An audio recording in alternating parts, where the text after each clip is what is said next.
common misconceptions in the ICU means we don't have the right concepts, which is not the case. So the first thing I'm going to talk about is something which a lot of consultants call ICU psychosis. So this was brought about by a patient who had an oncological problem, who was operated, and then next day patient was agitated, delirious, BP was on the lower side. But the consultant insisted that no, this is ICU psychosis, let's shift this patient out soon. Next day the patient came in septic shock, okay, and stayed in ICU for about 12-13 days. So what is ICU psychosis? So this is an term which is outdated. If anybody from critical care says this in the exam, it's the surest way to get called again to appear next time, right? So this is from Harrison's Principles of Internal Medicine, the introduction to the chapter on delirium. It says in previous decades, an episode of delirium was viewed as a transient condition that has a benign prognosis. It says delirium now has been clearly associated with substantial morbidity rate and increased mortality. We just read the highlighted part. Delirious patients have a mortality of 25 to 33%. And the mortality is same as that associated with sepsis, right? So delirium is a sign or symptom which is having a mortality as much as sepsis. In-hospital episodes of delirium have higher mortality not only in hospital, but also in the months or years after this patient has been discharged. It has been associated with a longer length of stay. They are more likely to be discharged to a nursing home, which means if our situation, this patient is going to require a lot of extra care at home, and more likely to experience subsequent episodes of delirium. Okay, anyway, that's the introduction from Harrison, right? So broadly, delirium is classified into two categories. One is called hyperactive and the other is hypoactive delirium. So most of us are only familiar with the hyperactive delirium, where this patient is agitated, restless, tries to pull out tubes, is abusing, gets hallucinations and so on, right? So a classical example of hyperactive is what happens with severe alcohol withdrawal, right? But equally common, or maybe a little more common, is something called hypoactive delirium. An example of that, which this author says, is like opiate intoxication. That means this person is withdrawn, quiet, okay, but still has difficulty in thinking clearly. So this patient will still give wrong answers, okay, but will appear to be drowsy. So if you have a drowsy patient, okay, so all of us are drowsy at the end of a long lecture, but if somebody wakes you up, you will answer correctly, right? Maybe not what was taught in that lecture, but you will tell your name, you will tell others' name or whatever, or you will tell the date correctly. But if a patient is drowsy and does not tell the right answer, like, where do you stay or who is this person, then that is hypoactive delirium, right? Okay. So I'm sure you can't see this. There is delirium which is shown in the center over here, okay? And those are the various causes or predisposing factors. So I'll just read it out quickly.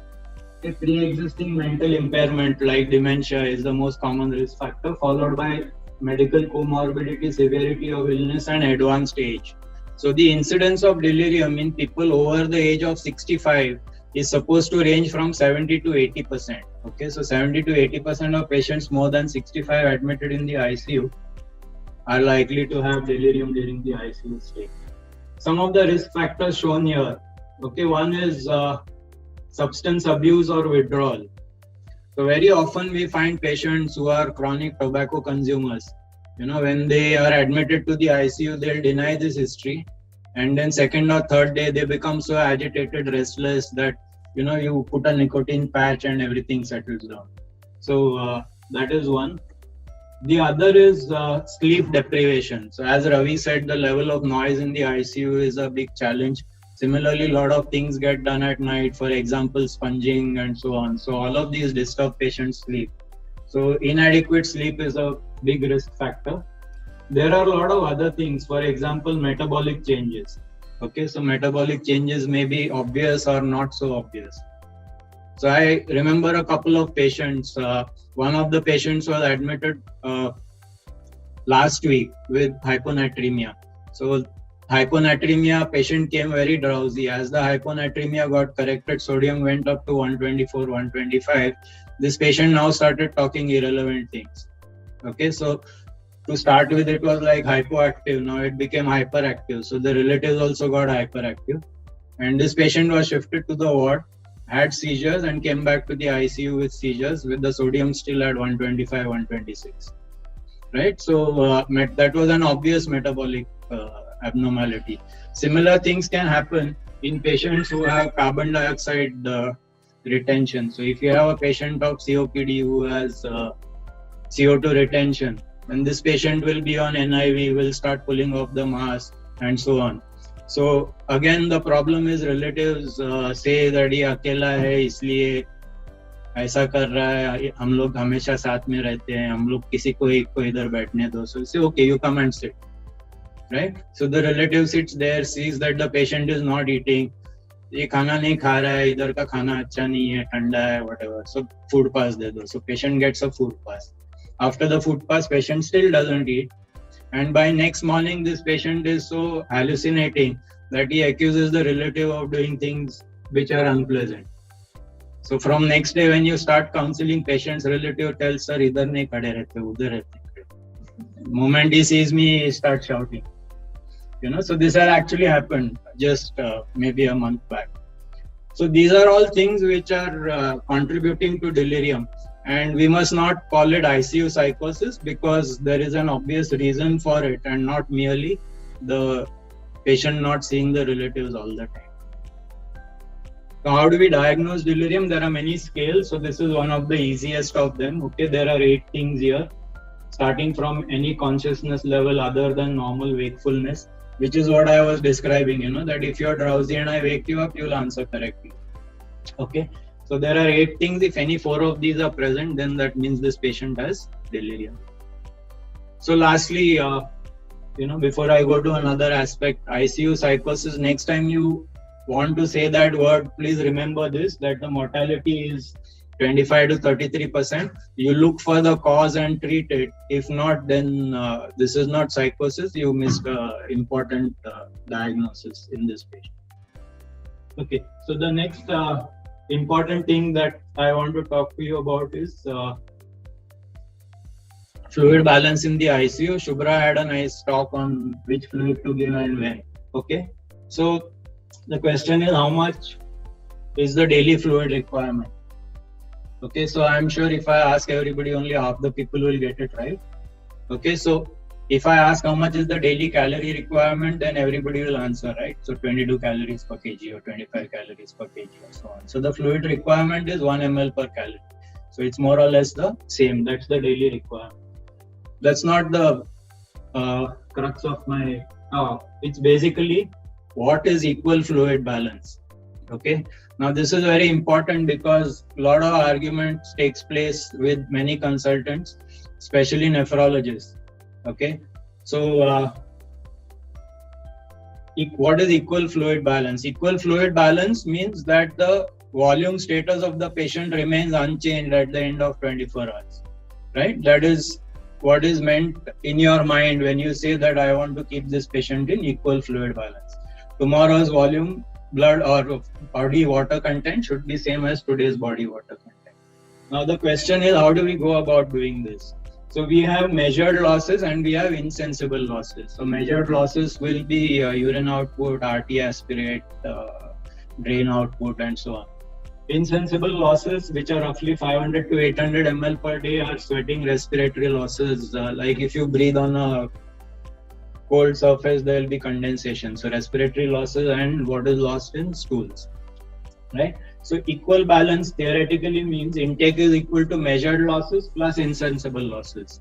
Since insensible losses we don't measure, it should be equal balance is equal to measured losses plus 500 to 800 ml per day. So what happened was, this nephrologist came and then started shouting at my resident. कल मैं आया था equal balance रखने को बोला था. And after that, somebody came and wrote, right, intake is equal to output plus 500.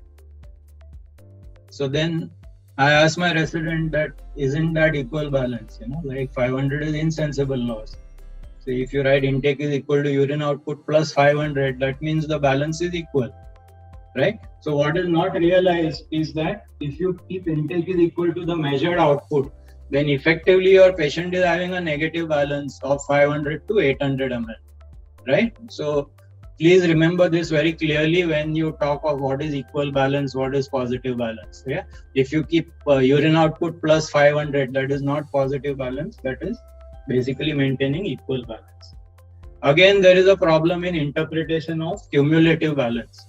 So there was a patient with chronic liver disease who was in the ICU for like almost 20 days or so. Okay, and then when this platelet count of this patient dropped, this patient was given 6 units of RDP. This patient went on to develop pulmonary edema, and it's probably transfusion associated lung injury, or TRALI as we call it, right? So what happened is that this was seen by the consultant, who said that इसका cumulative balance plus 8 liter है, तुम लोग 8 liter positive कैसे रखा?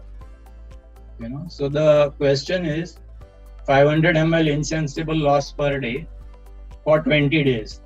That means to maintain equal balance, patient should have been 10 liters positive, but was only 8 liters positive. So effectively, because there was ascites or something, patient was being diuresed, right? Still the balance is 8 liters positive. So the question is this patient in positive balance or negative balance? Or is this fluid overload causing pulmonary edema, or is this something else? So please remember this, that when if you interpret one day's intake output differently, then at the end of 20 days, a patient who is maintaining equal balance should be at least 10 liters positive in terms of the cumulative balance, right? So that's another important thing to remember.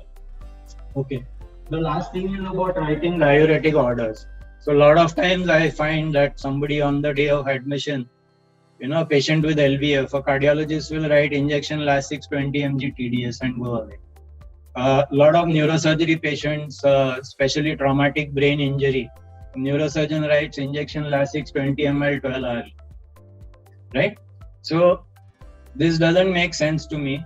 If you say that, keep the patient negative, intake is equal to output minus 1000 ml, then 20 ml TDS might not be enough. I might have to give extra doses to get out 1 liter. So it makes more sense to say how much output you want rather than writing a dose of a diuretic. Incidentally, the situation was such that the neurosurgeon wrote injection Lasix 20 mg 12 hourly. Okay, and the ICU consultant wrote keep intake equal to output plus 500. That means equal balance. So the net result was such that patient passed 3.5 liters of urine and we had to give 4 liters of fluid. So because the consultant had only written Lasix orders, didn't say that you keep negative by 500 or 600 or whatever, right? So it makes no sense just writing the milligrams of Lasix and the frequency. It's very important to write what you want to have achieved by the next 24 hours. It's the same thing for nephrology patients. Of course, they receive a lot of Lasix and don't pass urine. So there the situation is different, but it's important to know what the balance should be.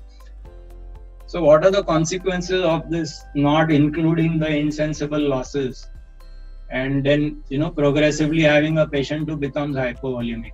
The first sign that we see in the ICU is the sodium starts increasing. So sodium becomes 150, 152. Then if you look, you find that, this patient is actually having a cumulative negative balance. Then the bicarb starts increasing when you give Lasix. So there is alkalosis, then the PCO2 goes up, the creatinine goes up. The patient may be hypotensive. It takes a longer time to get out the noradrenaline. So all of these are, if they happen because of the disease, it's okay. If it's happening because you're not interpreting the intake output properly, then that's something which needs to be discussed with each other and corrected. So, yeah. So when we use an HME filter, to some extent they trap the expired air, but roughly 500 is something which is necessary to do. Okay, so the next is about ICU acquired infections. So there was this patient who was in the ICU for 3 days.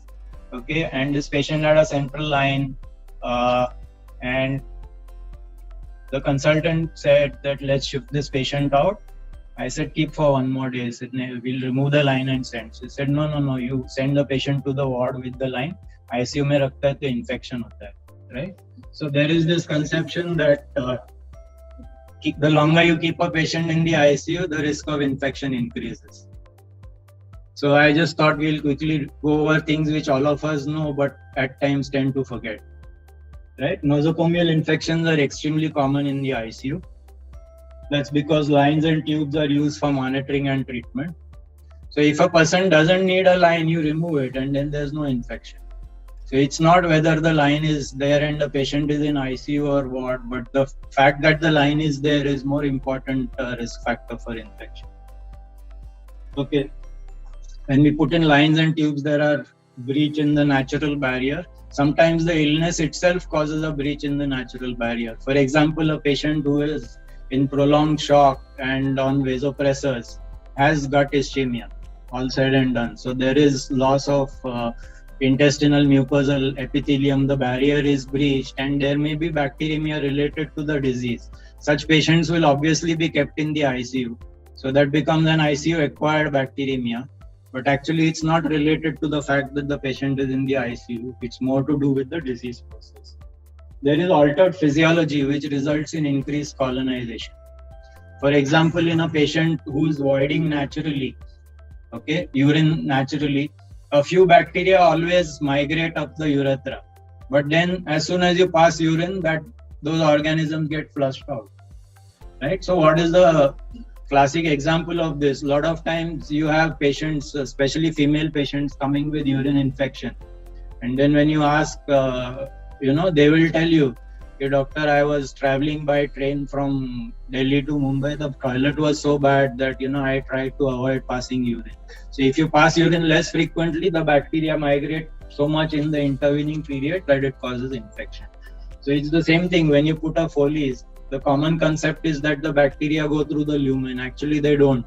Okay, hardly 5% of infections are through the lumen of the Foley's. The remaining 95 are between the urethral mucosa and the Foley's catheter. That's where the migration takes place. There is alteration in natural flora. So if you take a throat swab of patients who have been in the ward for 3 days, you will still grow gram-positive gram-positive cocci. Whereas if somebody is in the ICU for 3 days and you collect a swab, you'll probably get gram-negative bacilli. The reason is not because there are more gram-negative bacilli in the ICU, but it's because very severely ill patients, there are changes in the mucosa. So the proteins which are produced by the mucosa, there's something called fibronectin, okay, which is lost, as a result of which there is easier for gram-negative bacilli to attach to the oropharyngeal mucosa.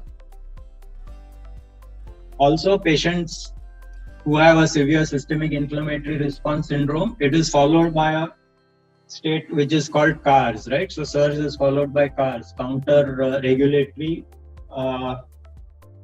response syndrome, right? So this is more of a relative immune deficiency which predisposes patients to what is called as second hit infections. So you have a patient who's admitted with polytrauma, and then this patient recovers from polytrauma and gets an infection. To some extent, it's because the initial phase of SIRS, which was not due to sepsis, it was due to trauma, results in an immune deficiency. And last is inappropriate and excessive use of antibiotics. So if you use excessive or inappropriate antibiotics in patients, then obviously you are going to get rid of useful flora as well, which prevents pathogens from colonizing. And this in fact results in increased risk of infection. So these are some of the things which are contributing to high infection rates in the ICU. And it's wrong to think that the ICU is giving patients infection. Some of these factors which we can take care of should be done. That means remove lines and tubes as soon as we think they are not necessary. If required, you can put it in again. As Ravi said, reintubation is bad. But removing a Foley's and having to put it in again is not such a bad thing if the patient does not pass urine. If he passes urine, at least half the patients will be without a Foley's catheter the next day. Okay? Similarly, excessive use of antibiotics. So basically, the question you need to ask yourself is, if the same patient with same tubes was in the ward, would the infection risk be higher or lower? So that's the genesis of this particular aspect of my talk. So what I've done in the last 10-15 minutes is just talked on some things which are fairly commonly seen during rounds on the ICU. And a lot of these things you will say is obvious. We knew all of this, right? But then in spite of that, we see a lot of this. And I hope that this helps us when we take rounds of patients in the ICU. Thank you.